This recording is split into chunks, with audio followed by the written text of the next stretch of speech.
Cranial nerves 9 and 10, which are the glossopharyngeal and vagus nerves, mediate the sensory and motor functions of the palate, pharynx, and larynx.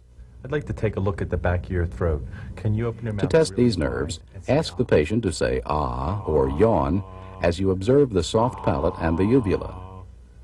The soft palate should rise promptly and symmetrically, and the uvula should remain midline.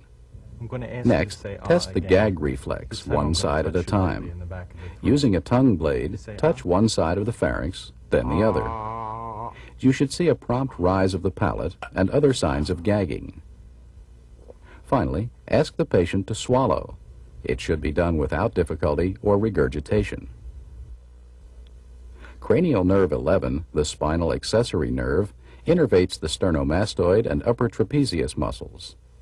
I'm going to test the strength of your shoulders. To I'm gonna assess lower this the head nerve, for just a ask the minute. patient to shrug his shoulders upward against your I want you to raise hands. your shoulders against During this resistance. maneuver, evaluate the strength and contraction of the trapezius muscles. Good. Can you turn your head to Then the right ask the patient to turn his head to each side against your hand. and relax? Observe the contraction of the opposite sternomastoid muscle Turn your head and to note the left. force of movement against your hand. And Cranial nerve 12, the hypoglossal nerve, mediates motor functions of the tongue, which in turn affect articulation of words.